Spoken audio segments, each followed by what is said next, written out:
The call to arms, recruitment and first steps. Have you ever wondered what it felt like to become a soldier in the Napoleonic Wars? Not as a general whose name fills books, but as an ordinary man, standing in line for a uniform, a musket, and the long road that follows. The experience is not filled with thunder or glory.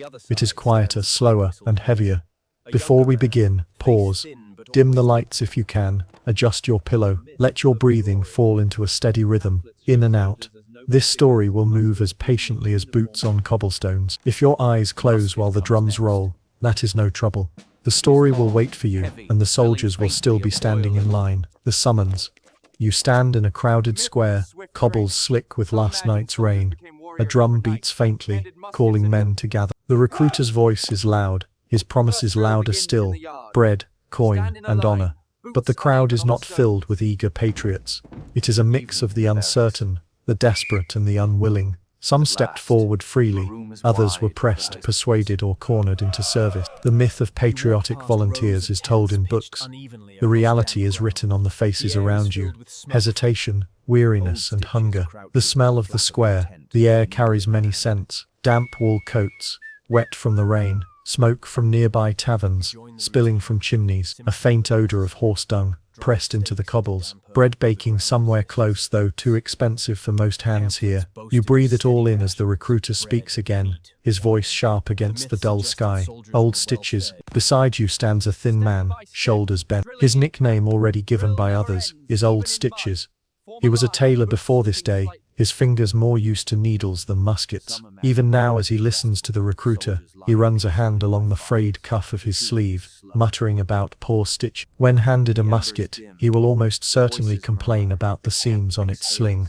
He sighs, but he does not step away. Pipe whistle Pierre. On the other side stands Pipe whistle Pierre, a younger man, face thin but always lifted, as if humming kept his chin from sinking. He produces no real pipe, only a constant off-key whistle, tuneless but steady. It earns him sharp looks, but he whistles anyway. Even as the recruiter shouts of honor and coin, Pierre hums faintly, as though he is already marching. Step by step, the oath. The process of enlistment is slow, careful and oddly plain. You step forward when called, boots scraping the wet stone. You place a hand on a worn book, the oath spoken aloud, words more ritual than conviction. You state your name, though it is misspelled by the clerk who writes it. You are handed a coin in advance pay, its weight both promise and debt. You step aside, now counted, now marked, no longer fully your own. The steps are simple, but each shifts you further into the life of a soldier. A mild dilemma.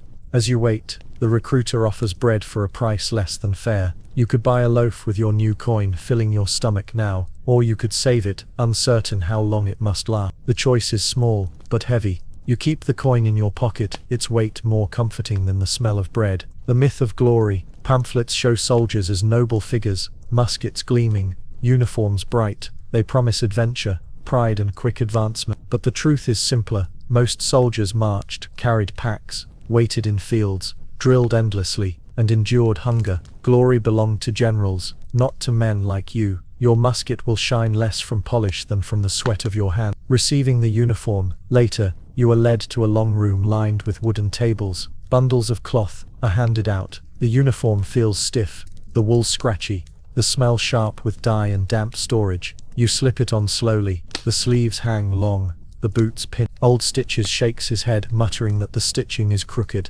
Pierre whistles, claiming the shako hat makes him look taller. The uniform does not feel glorious. It feels heavy, awkward and new. It is long, heavy, smelling faintly of oil and powder. The sergeant demonstrates how to hold it. Grip the stock firmly, wood pressing against your palm. Rest the barrel against your shoulder, the metal cold. Check the lock, its click sharp and quick. Attach the sling, worn leather against your coat. Stand straight, the musket now part of your weight. The weapon is less tool than burden, but it marks the change clearly. The sound of the drums. From outside the drums begin again, not loud, not fierce, simply steady. They roll across the square, guiding steps, reminding bodies to move in rhythm. You feel them in your chest, a low vibration. Pierre whistles along, though off-key. Old Stitches frowns, pulling at the seam of his new cuff. The day moves with the drums, and you move with. The myth of swift training. Some imagine soldiers became warriors overnight, handed muskets and immediately ready for battle.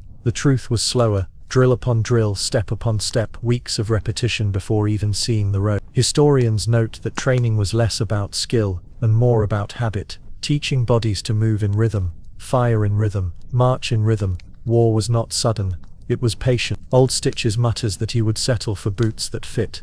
Pierre whistles, declaring that his whistle will carry further than glory anyway. Their words ripple softly through the new recruits, humor carried like a quiet defense, because nothing says preparation quite like itchy wool, heavy muskets and promises already fraying. Step by step, first drill. The first drill begins in the yard. Stand in a line, boots uneven on the stones. Hold musket upright, its barrel gleaming faintly. Step forward at the sergeant's shout, the sound echoing. Turn left, then right. Movement stiff and late. March in place, shoulders rising and falling in awkward unison. The steps are clumsy, but repetition shapes them. The line begins to move together, even if poor. A mild dilemma. The sergeant barks about coats unbuttoned. Your new coat scratches at your neck. You could button it obeying, or leave it loose for comfort, and risk a mark in the overseer's book. You sigh and button it, the itch sharp but steady. Obedience becomes its own habit. Evening in the barracks.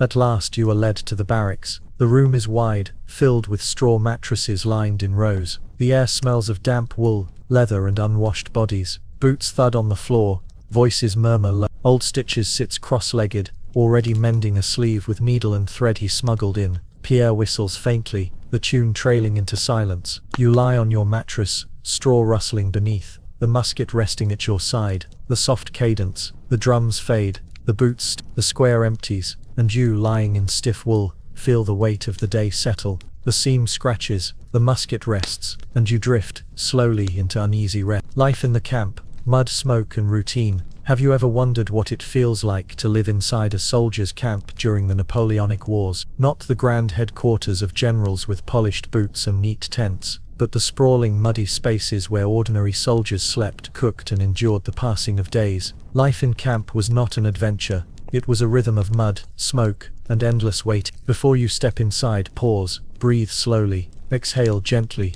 If you are lying in bed, let your pillow settle comfortably beneath your head. This story will move at the same pace as a smoky fire smoldering in damp wood. And if your eyes close before the day ends, the camp will still be standing when you wake. The arrival. You walk past rows of tents pitched unevenly across damp ground. The air is filled with smoke from small fires, mingling with the smell of wet wool, leather and stew that simmers weakly in blackened pots. Voices drift from every corner. French, German, Italian, soldiers gathered from across Europe. Some laugh faintly, others mutter, many simply sit in silence. The camp feels crowded, restless, but strangely dull. The myth of the glorious camp. Paintings from the time show neat white tents arranged like chess pieces, soldiers standing tall, banners flutter. The myth is of order and dignity. The reality is mud, rain-soaked tents, horses fouling the ground, boots sinking ankle-deep in muck. Historians note that lice spread faster than discipline, and meals were often burned or stolen. The myth comforts memory. The reality squelches under your boots. Old Stitches in the tent. Old Stitches crouches at the flap of your tent, needle in hand. He mutters that the canvas was cut by blind men. The seams crooked, the stitches Rain has already seeped through, leaving damp patches on the straw inside. He insists he can fix it, though he only has thread enough for one corner. He sighs, stitching slowly as though war itself could be mended with patience. Pipe whistle. Pierre sits nearby, whistling his tuneless melody. He stirs a pot with a stick, claiming the rhythm of his song adds flavor. The smell of boiling cabbage drifts, sharp and sour. A few soldiers laugh faintly at his insistence, though most simply ignore him. His whistle rises above the smoke, steady, irritating but oddly comforting. Step by step setting up camp, you join the routine, simple but necessary. Drive stakes into damp earth, though the ground resists. Stretch the canvas, tying ropes that sag with the weight of rain. Spread straw thinly across the ground, its smell faintly sweet but already damp. Place your pack at the corner, musket beside it. Sit, breathe and accept that comfort is relative. The tent stands crooked, but it's the queue for food. Later you join the line for rations. The queue stretches long, boots shuffling slowly. The smell of stew drifts, heavy with cabbage and salted meat. When your turn comes, a ladle dips into the pot, filling your tin bowl. The stew is watery, pieces of fat floating on top. You carry it carefully, hoping not to spill. Old Stitches scowls at the lack of bread. Pierre hums, claiming music makes the stew taste richer. You could share a spoonful, lightening your own meal, or you could guard it, hunger heavy in your stomach. The choice lingers as steam rises. You hand him a small piece of cabbage. He nods, grateful, and the stew feels slightly warmer for the myth of plenty. Pamphlets boasted of steady rations, bread, meat, wine. The myth suggested soldiers were well fed, marching strong. Letters from the time tell another story. Days without bread, stew stretched with roots and weeds, barrels of wine watered until nearly tasteless. Hunger was as constant as drill. The myth comforts memory. The reality sits cooling in your tin bowl. The noise of the camp.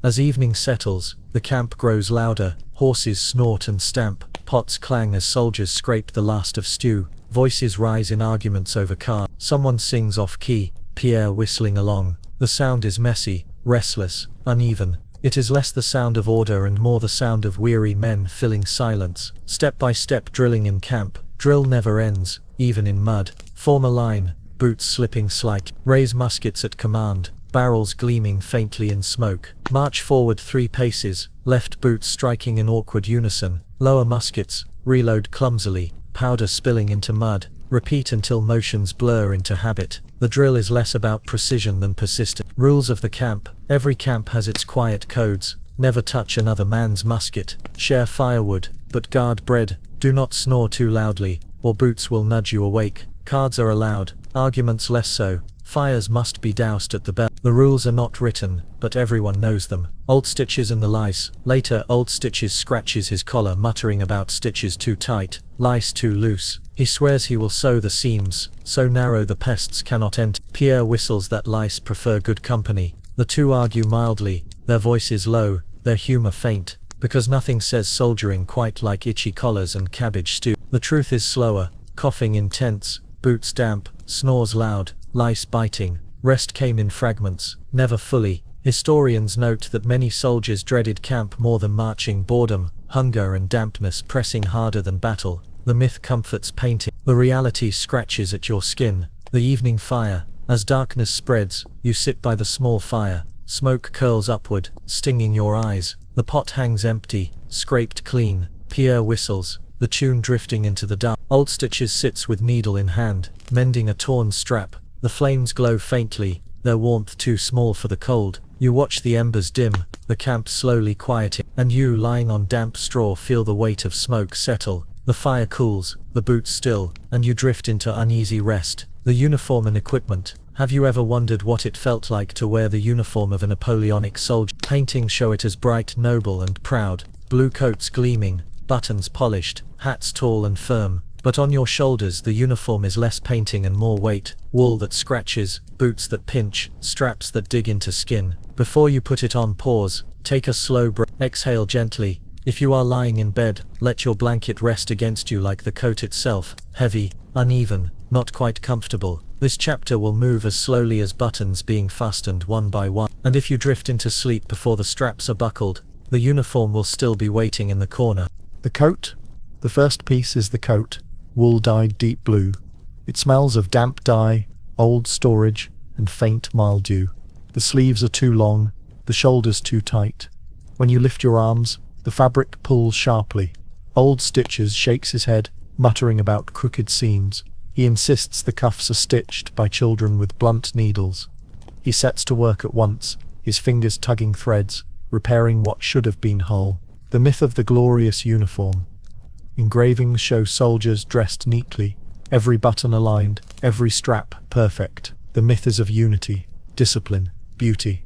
The reality is that wool shrinks in rain, dye bleeds onto skin, and boots wear through in weeks. Historians note frequent complaints in letters about ill-fitting shakos and coats that smelled before the first march. The myth comforts memory, the reality itches against your skin. The shako hat. The shako is tall, stiff, and awkward. It presses tight against your forehead, leather hard and unyielding. A plume sticks up proudly, though it wobbles when you walk. Pierre whistles as he balances his, claiming it makes him taller than generals.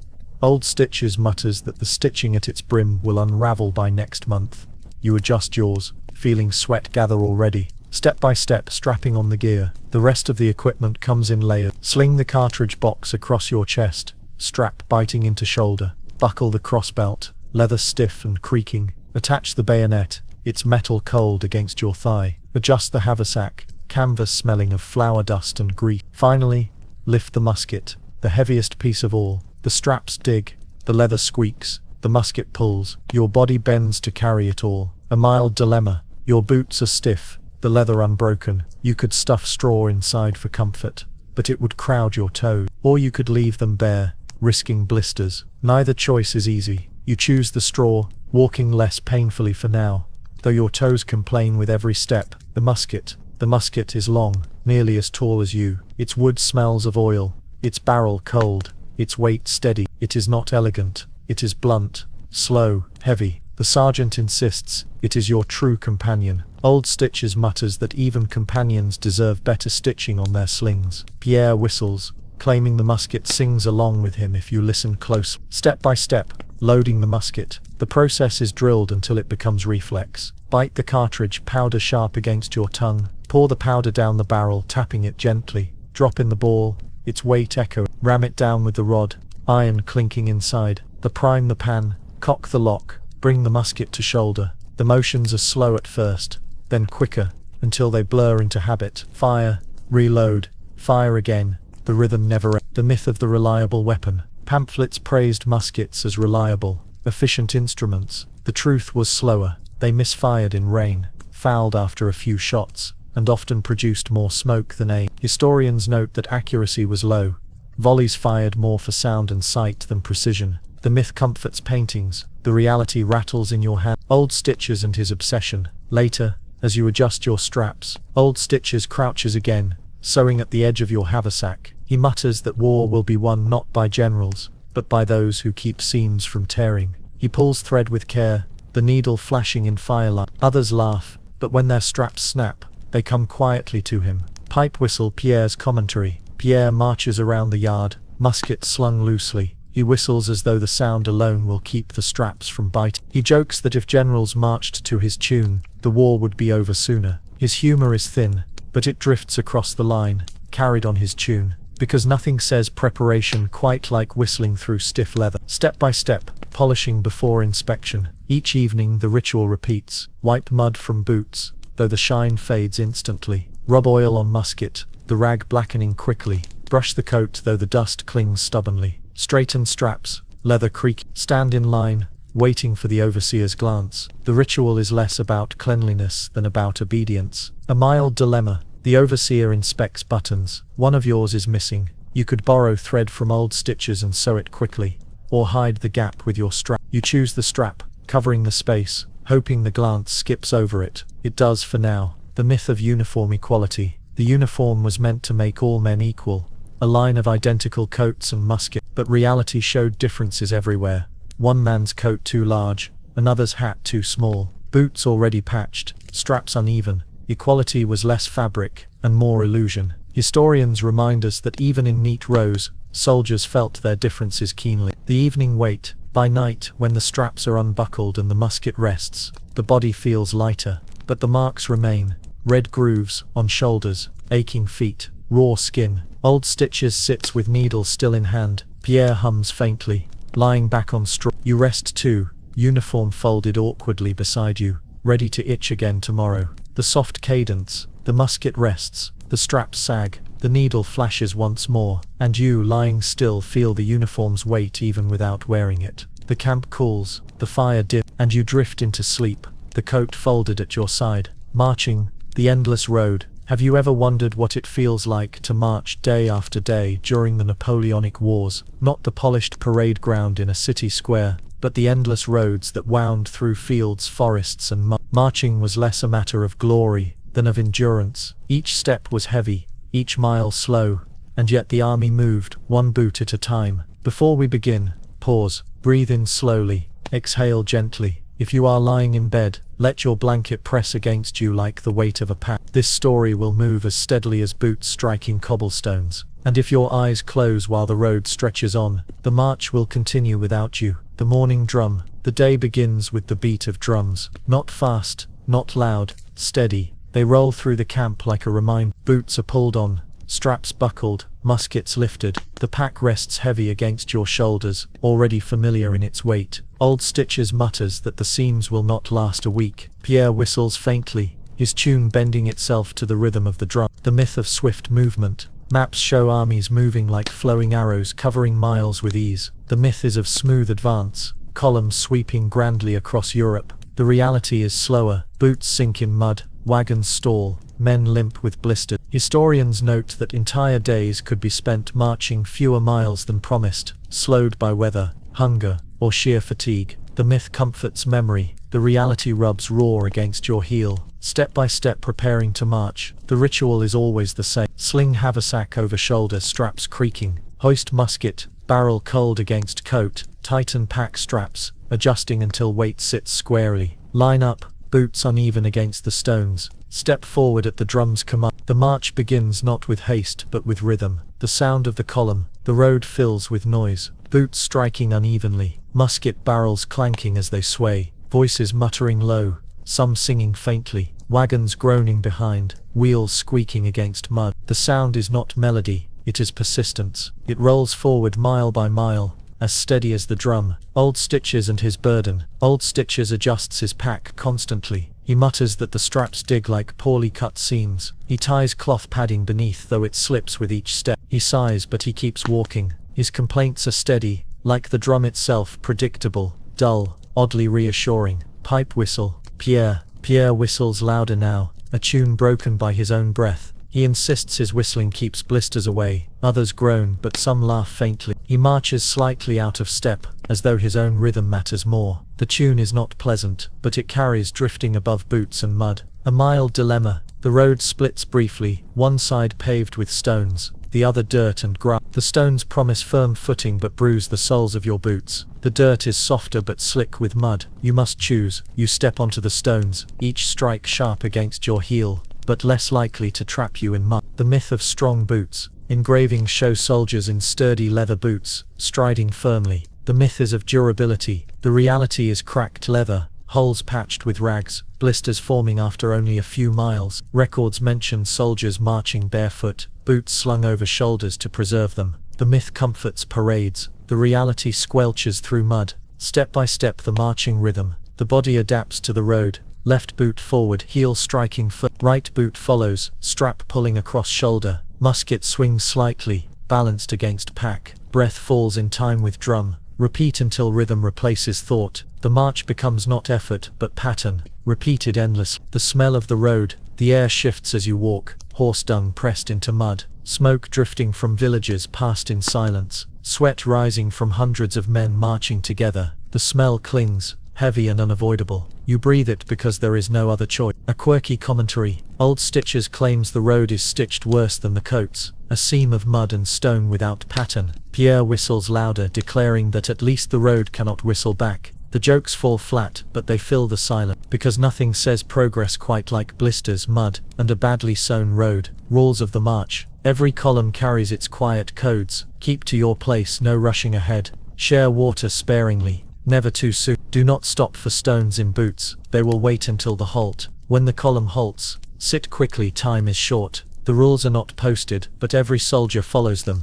The halt. At midday the drum signals a pause. The column slows, boots dragging to a stop. Men drop packs, shoulders sighing. Some sit in mud, others on stones. Bread is pulled from haversacks, stale but filling. Water is sipped, carefully rationed. Old Stitches checks seams on his pack. Pierre whistles even in rest, claiming silence makes him uneasy. A mild dilemma. Your water flask is half full. The sun is still high. Miles left to march. You could drink now, easing thirst, or save it for later. The choice presses against your lips. You take only a sip, the water warm but welcome, and close the flask tight. The myth of endless strength. Stories of the time speak of soldiers marching for days without pause. The myth is of unbroken stamina. The reality is slower, men limping, wagons stuck, horses collapsing. Marches stretched longer than expected, measured not by glory but by aching step. Historians note frequent stragglers, punished harshly, though they simply fell behind. The myth comforts songs. The reality lingers in your sore feet.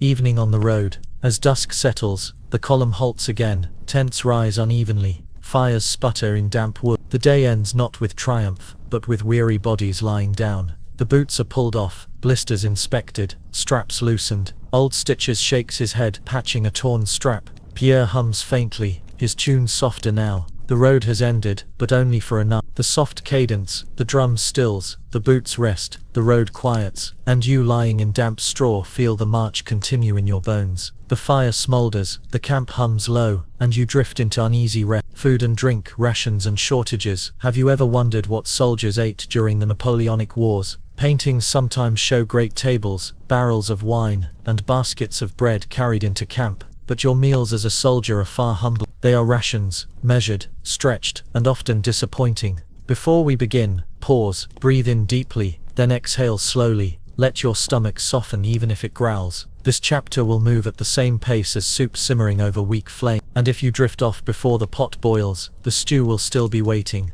The cue for rations, you join the line, bowl in hand. The smell of boiling meat drifts faintly, though it is more bone than flesh. The officer ladles stew with emotion practiced and indifferent. When your turn comes, you receive broth with a few floating scraps, fat, cabbage, perhaps a bone. You carry it carefully, its warmth seeping through tin. Old Stitches scowls at his portion, muttering that the bread is cut thinner each week. Pierre whistles faintly, claiming his tune makes the broth taste better. The myth of hearty meals. Recruiters promised bread, meat and wine. The myth is of hearty meals shared cheerfully around fire. The reality is rations stretched thin, biscuits hard as stone, wine watered until nearly tasteless. Historians note soldiers boiling leather straps when bread ran out, or trading coats for cheese. The myth comforts pamphlets. The reality cools quickly in your bowl. Step by step, cooking a soldier's stew. The evening meal follows a ritual. Gather scraps, cabbage leaves, salted pork, crumbs of bread. Place them in a blackened pot, already crusted with soot. Pour in water, stirring slowly with a stick or bayonet. Boil until steam rises, though flavor remains faint. Share into bowls, each portion small, each spoonful precious. The stew is less recipe than survival. A mild dilemma. Your portion includes a small bone with a shred of meat. You could gnaw it now, savoring what little there is. Or you could place it back in the pot, hoping more flavor seeps into tomorrow's stew. You chew it now, teeth scraping faintly, deciding not to gamble on tomorrow. Bread. The constant companion. Bread is given out daily, though it is rarely fresh. The loaf is dry, hard, sometimes moldy. You break it with effort, crumbs scattering.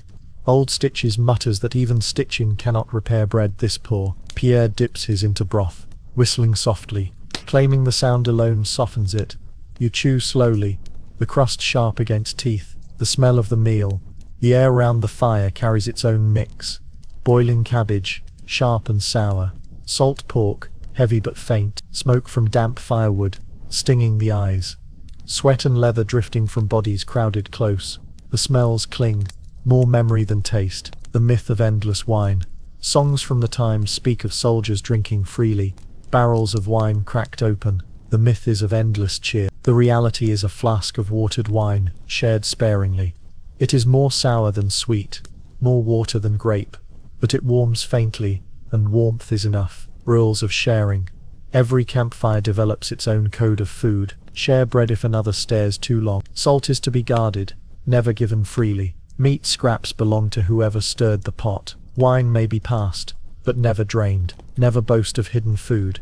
Hunger listens closely. The rules are not enforced by officers, but by the silent weight of stare. Old Stitches and the salt. Old Stitches pulls a small pouch from his pack. Salt saved carefully. He sprinkles a pinch into the pot, muttering that flavor matters more than coin. Others glance longingly, but he hides the pouch quickly. His mutters continue. War is badly sown when even soup lacks proper salt. The pipe whistle. Pierre's potato. Pierre appears with a potato, small and wrinkled. He claims it is a lucky one, saved for death. He drops it into the pot, whistling louder, declaring it will turn the broth into a feast. The potato softens, breaking into pieces, flavor faint but welcome. The men laugh, faintly but truly, because nothing says luxury quite like one potato split 12 ways. A mild dilemma. You have a small piece of bread left.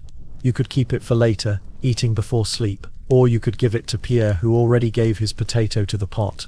You place it in his hand. He whistles softly, quieter this time, and not. The myth of cheerful fires. Paintings show soldiers gathered around fires, laughing, mugs raised high. The myth is of fellowship and cheer. The The reality is quieter, men eating silently, bowls close to lips, eyes on the pot. Laughter happens, but brief. Most evenings are filled with chewing, scraping bowls and the sigh of hunger never fully eased. Step by step, the end of a meal. When the bowls are empty, the ritual continues. Scrape the last of the broth with bread crust. Wipe the bowl with sleeve, leaving faint grease marks. Stack bowls neatly beside the fire. Stamp out flames, smoke rising faintly. Lie back on straw, stomach not full but no longer empty. The meal ends as simply as it began. The evening quiet, the camp quiets after supper. Fires dim, voices fade. Some hum tunes, others lie silent. Old Stitches sews at his strap, still muttering.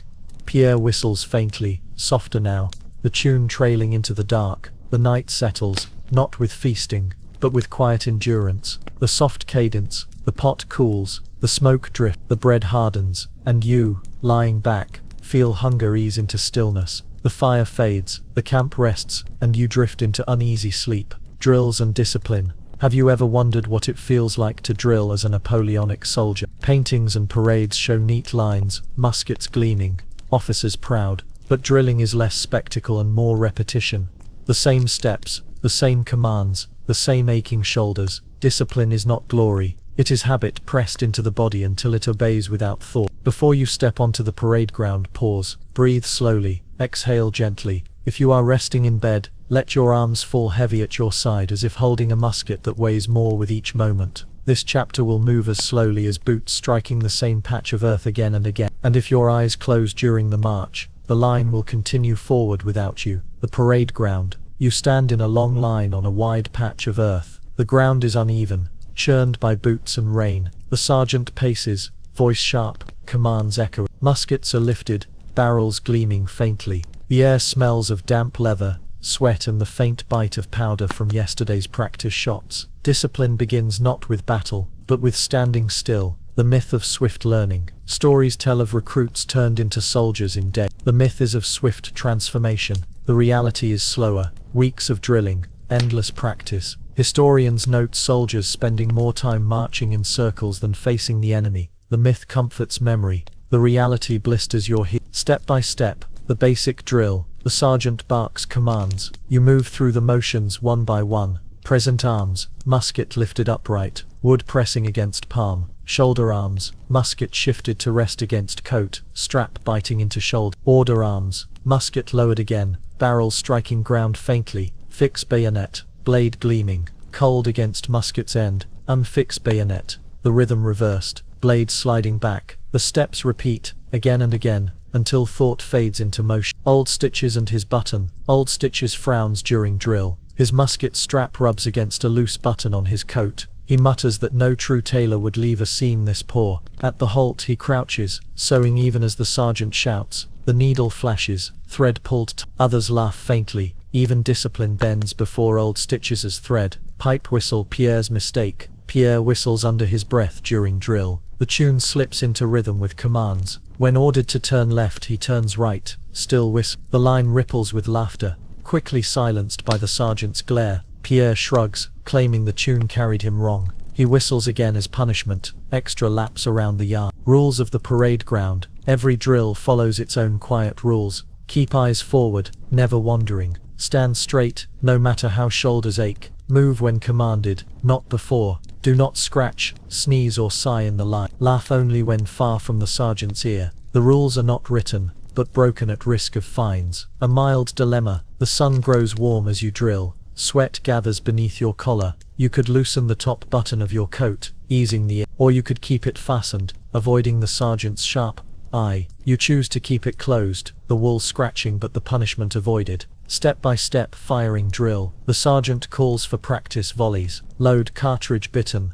powder poured, ball drop. Ram, rod clanks, powder pressed firm. Prime, powder tapped into pan. Flint checked. Aim, musket lifted, barrel heavy. Fire, smoke bursts, sulfur stings nose, ears ring faintly. The line fires as one, though not perfect. Smoke drifts, coughing follows, commands begin again. The myth of perfect discipline. Engravings show flawless lines, muskets firing in perfect unison. The myth is of mechanical precision. The reality is slower, misfires, crooked stances, late step. Letters from officers described frustration, patience worn thin. Discipline was not perfection, it was persistence. Punishments. Discipline is enforced not only with commands but with penalties. Late to roll call, a fine. Uniform untidy, extra duty. Caught sleeping on what? Harsh words, sometimes worse. Punishments are steady, rarely cruel, but constant. They remind every soldier that the line matters more than the man.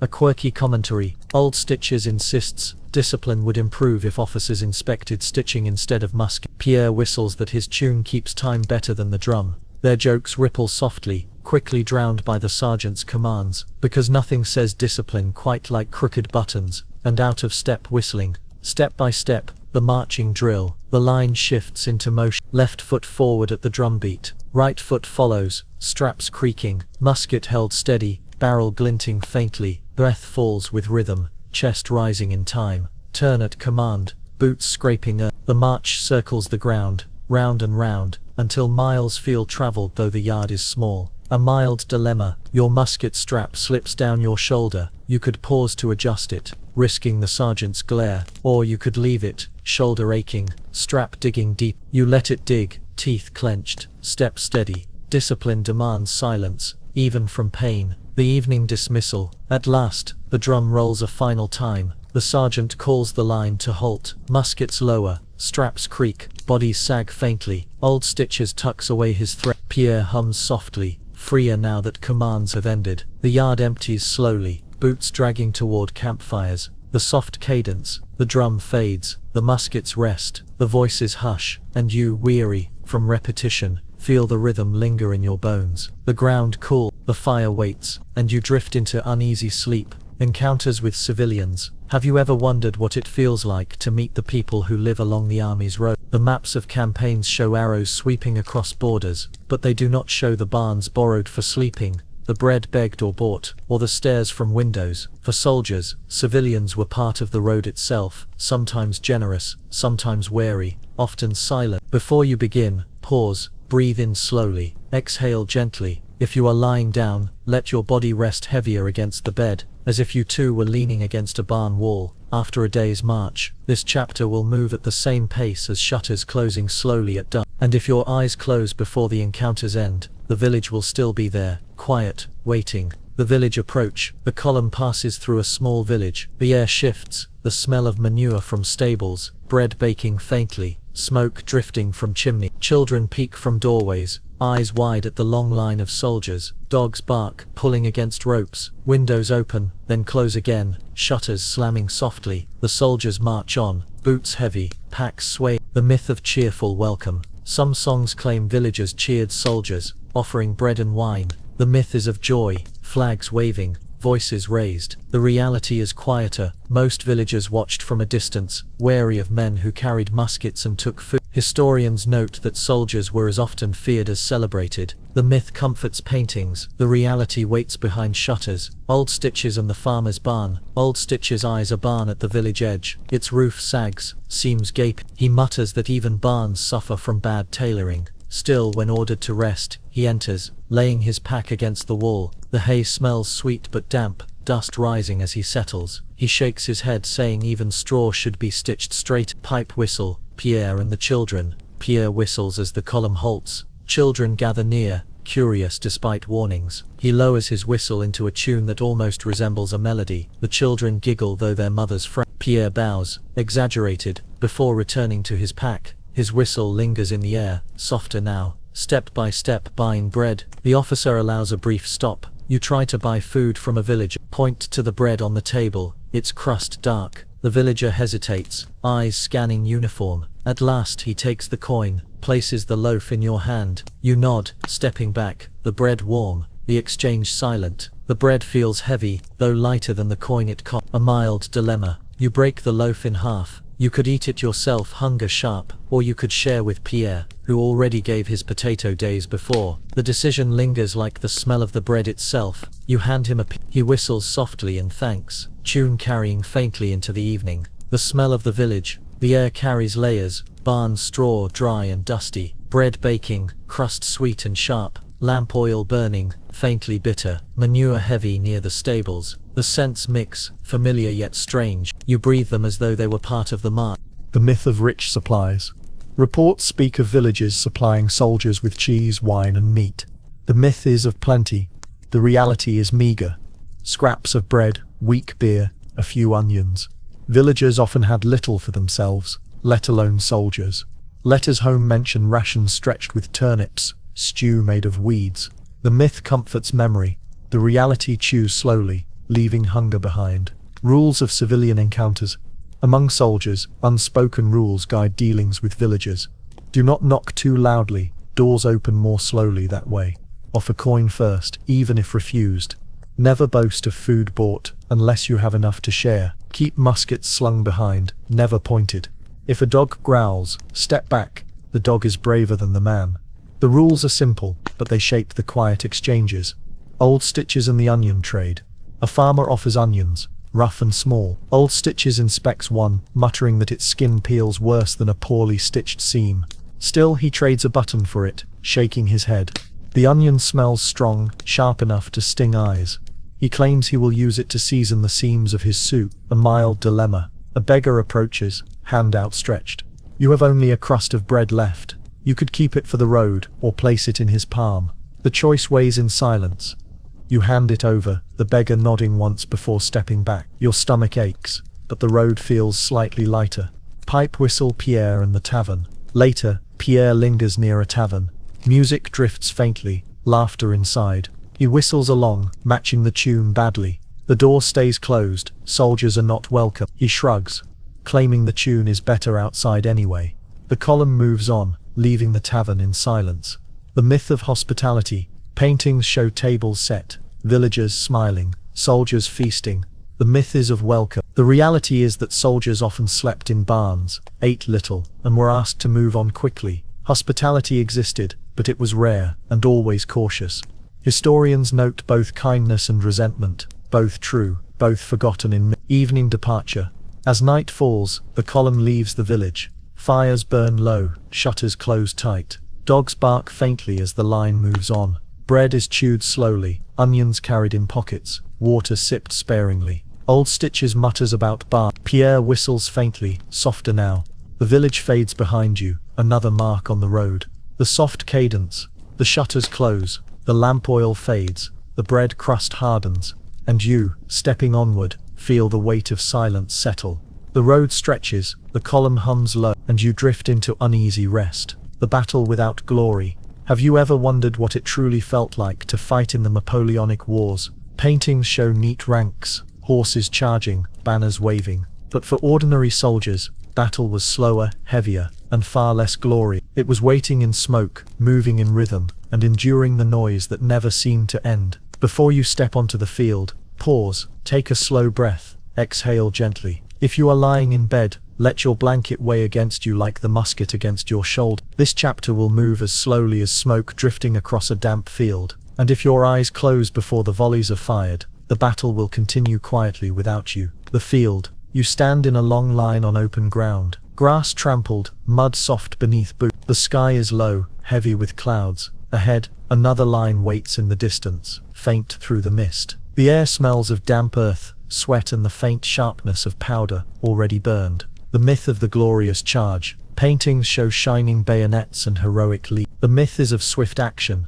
brave cries, and instant victory. The reality is waiting, standing in line, shoulder to shoulder, musket heavy, ears ringing from drums and commands. Historians note that soldiers often fired fewer than a dozen rounds before battles slowed or ended. The myth comforts memory. The reality stands still in smoke, a cow step by step, preparing for battle. The sergeant calls commands. Dress the line, shuffle shoulder to shoulder, straps rubbing. Fix bayonets, blades cold, clicking into place. Wait, musket heavy, silence before the noise. Step forward, boots sinking slightly in mud. The rhythm is careful, not fast. The battle begins with patience. Old Stitches and the strap. Old Stitches tugs at his musket strap. It frays where the stitching has come loose. He mutters that battle should wait until he can mend it. The sergeant glares, but Stitches still works with his needle, quick and steady. The line laughs faintly, a ripple of humor before smoke hides their faces. Pipe whistle Pierre in the line. Pierre whistles under his breath, tuneless as ever.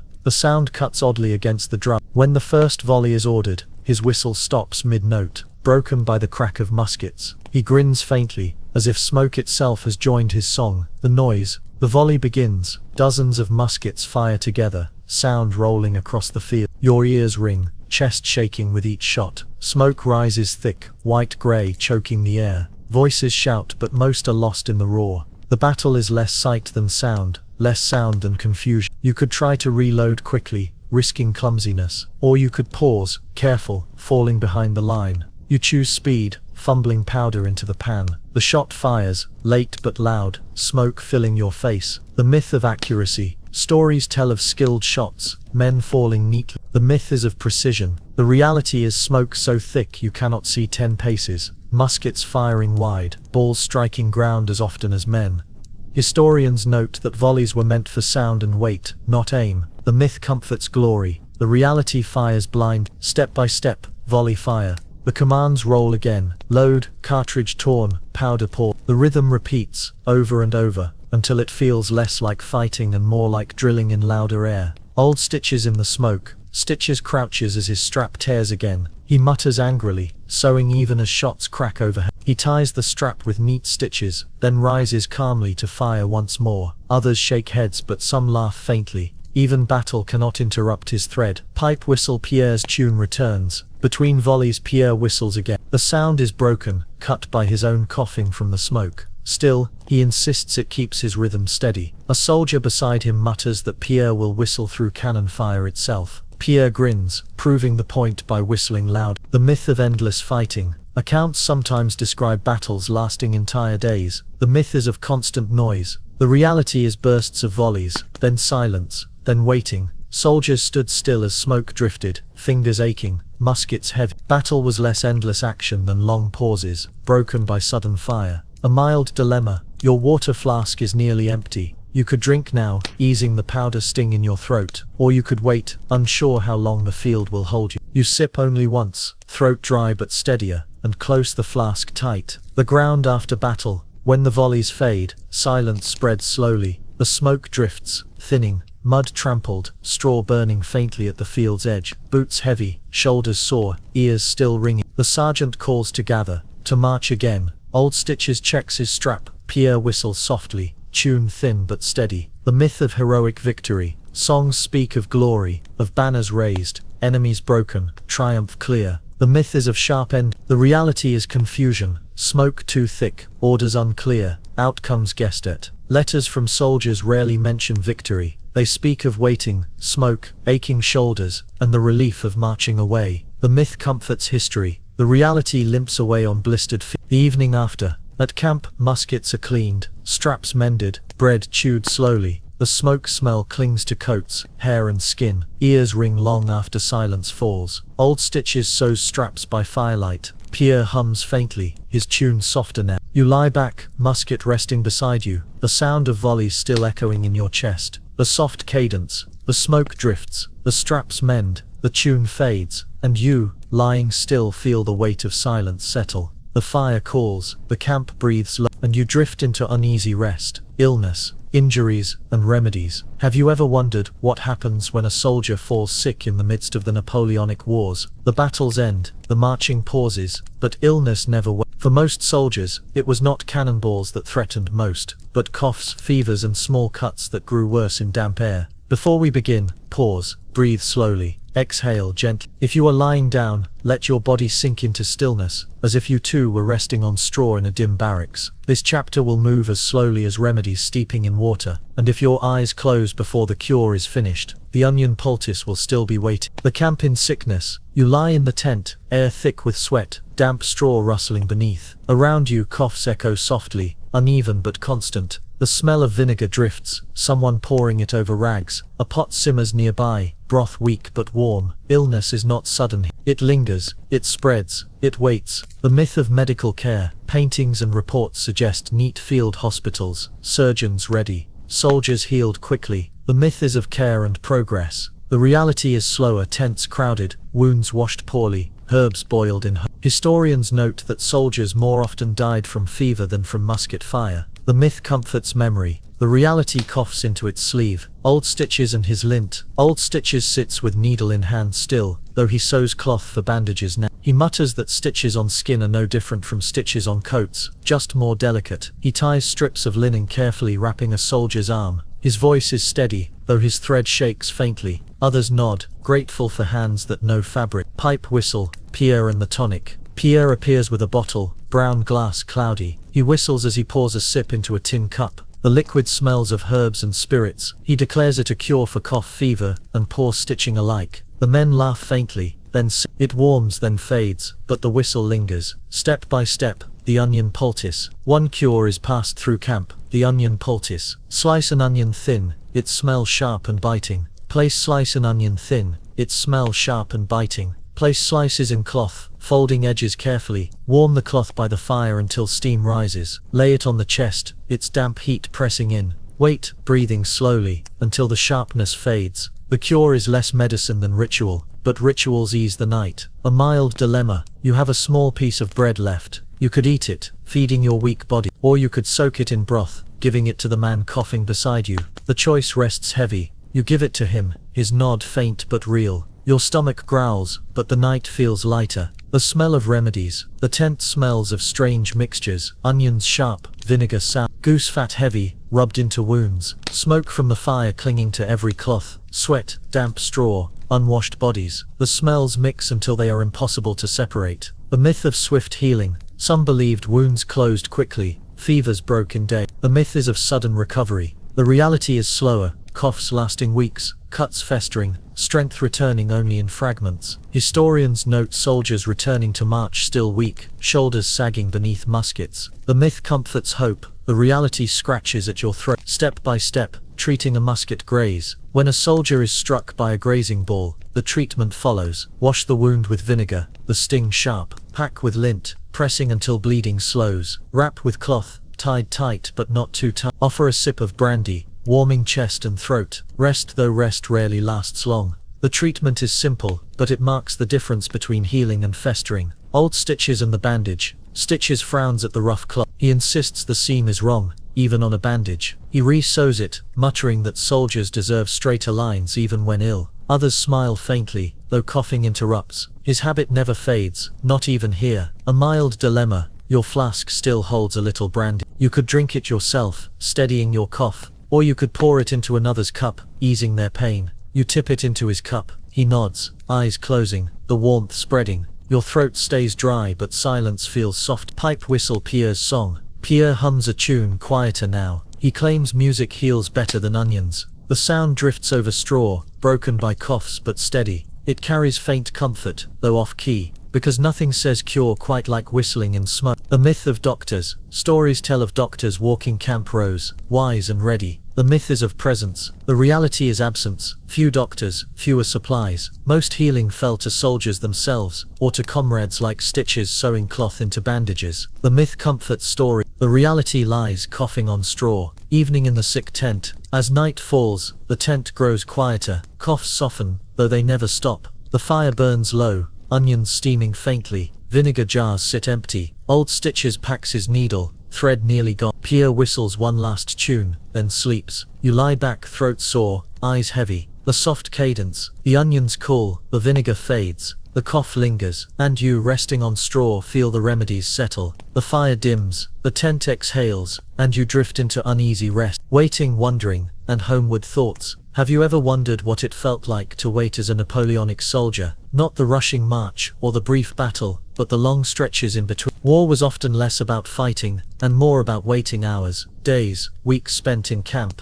wondering what might come next. Before we begin, pause once more. Breathe in slowly, exhale gently. If you are lying in bed, let your blanket settle over you like a soldier's coat pulled tight against night air. This chapter will move as slowly as smoke rising from a fire at dusk. And if you close your eyes before it ends, the soldiers will still be waiting in silence. The camp in pause. You sit by a fire that burns low. The ground is muddy but quiet. Around you, men rest on packs, muskets propped nearby. The sound of marching has faded, only murmurs and coughs remain. The air smells of damp straw, smoke, and faint stew still clinging to pot. The camp is not busy, not idle, simply waiting. The reality is stillness. Soldiers sitting staring at firelight, mending straps, scratching collars. Historians note armies sometimes camped for weeks, moving nowhere. The myth comforts glory. The reality hums with boredom. Old Stitches at the fire. Old Stitches holds a scrap of cloth, mending once again. He mutters that war is only sewing by other means, stitching straps, tents, even boots. He sighs at every fray but his needle never stops. The others tease, but they line up quietly when seams burst. The firelight catches his thread glowing faintly in the dark. Pipe whistle Pierre's quiet tune.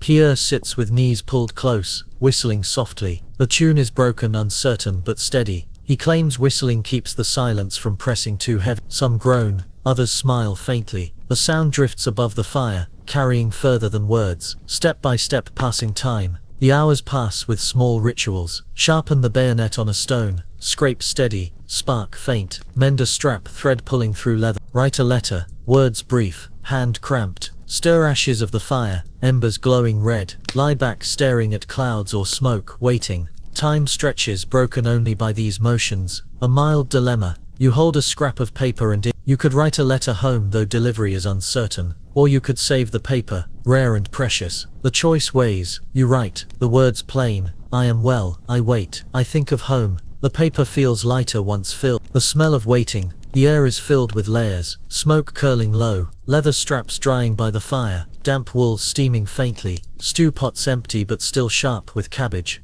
Sweat, dust, faint vinegar from old bandages. The smell of war is less gunpowder, and more waiting. The myth of restful downtime. Some imagine waiting meant true rest. Soldiers laughing, playing cards, telling tales. The myth is of ease. The reality is fatigue without sleep, hunger without food, stillness without comfort. Rest was never complete. Historians note soldiers dozing in shifts, boots still on, muskets nearby. The myth comforts memory. The reality scratches at collars in silence. Rules of waiting. Even idleness develops rules. A firewood must be gathered before sitting. Letters written only when the camp is still. Music tolerated, but softly. Food divided evenly, even if scraps. Silence respected when someone stares too long at smoke. The rules shape waiting as much as orders do. Old Stitches reflection. Stitches pauses with his thread. He mutters that Stitches can hold cloth, but not time. He sighs looking into the fire. Others fall silent, his words heavier than usual. Then he picks up his needle again, sewing as if silence itself could be packed. Pipe whistle Pierre and his joke. Pierre whistles a tune, then stops suddenly. He grins, claiming silence is the better song. The men chuckle faintly, though none laugh loud. The fire flickers, smoke rising, because nothing says waiting quite like jokes too soft to echo. Step by step preparing for night. The day ends, not with action but with ritual. Clean musket, wiping barrel though it is already clean. Fold coat carefully, though it still smells of smoke. Place bread crust in haversack, saving it for morning. Pull blanket close, wool scratchy against chin. Lie back, eyes on smoke curling upward. The night begins slowly, without haste. A mild dilemma. The fire is nearly out. You could gather more wood keeping the warmth, or you could let it fade, choosing rest instead. You stay still. The fire sinks into embers, glow faint but steady. Sleep presses heavier than cold. The myth of homecoming. Songs spoke of soldiers dreaming of swift returns, home just over the horizon. The myth is of certainty. The reality was doubt, letters lost, families far, peace always delayed. Many waited years without return. Historians note soldiers speaking more of waiting than of fighting. The myth comforts song. The reality sighs by the fire. The final evening. The camp quiets, coughs soft. The fire fades low. Old Stitches ties his last thread of the day. Pierre whistles once more, then stops, the tune unfinished. You rest, musket by your side, thoughts wandering toward home. The soft cadence. The fire dims. The smoke drifts. The thread breaks. And you lying still feel the weight of waiting. The camp exhales. The silence deepens, and you drift into uneasy rest.